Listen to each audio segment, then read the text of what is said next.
Nasawi ang isang binata sa Quezon City sa mismong kaarawan pa naman niya.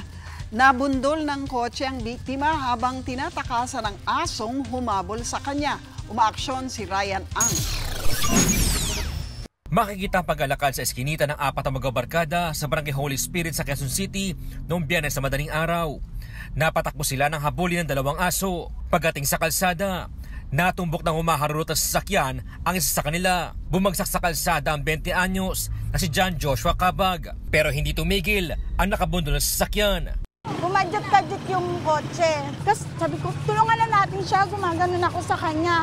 Nung nakita niya siguro sa window niya na marami ng taong lumalabas, bigla na po siya nagharurot. Tapos sinabal ko po siya hanggang ganyan, hanggang dito lang. Parang naisip ko, baka natakot. Kasi ulo kasi talaga eh. Tapos pagbalik ko, sabi ni Joshua, humihinga pa si Joshua. Sabi ni Joshua, dalhin niyo na ako sa hospital. Nadala pa sa ospital si Joshua pero binawian din ang buhay. Ayon sa tiyahin ng biktima, bumisita sa kanila ang pamangkin para magdiwang ng kaarawan. Lumabas lang daw ang magkakaibigan para bumili ng pagkain.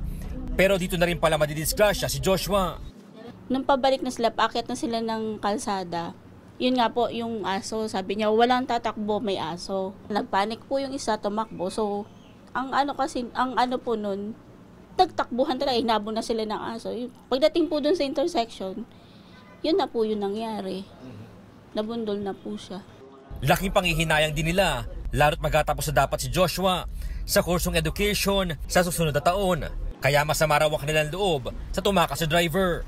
Responsable po siyang tao. Alam niya may nabangga siya, malaki yung damage niya sa sasakyan niya. Yung impact pa lang, alam niyang tao yung nasagasaan niya, dapat man lang nagkusa siyang huminto or any action na pwede niyang gawin kahit na gagawin niya.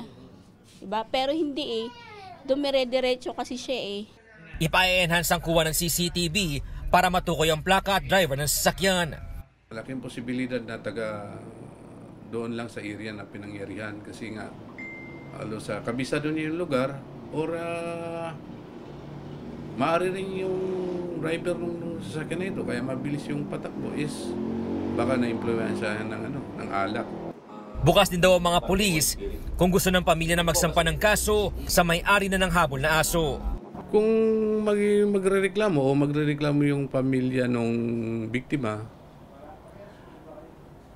pagtatanong tayo sa kukuha tayo ng legal opinion kung talagang hanggang sa level yung liability ng may-ari ng aso. Kung matutuntun man natin.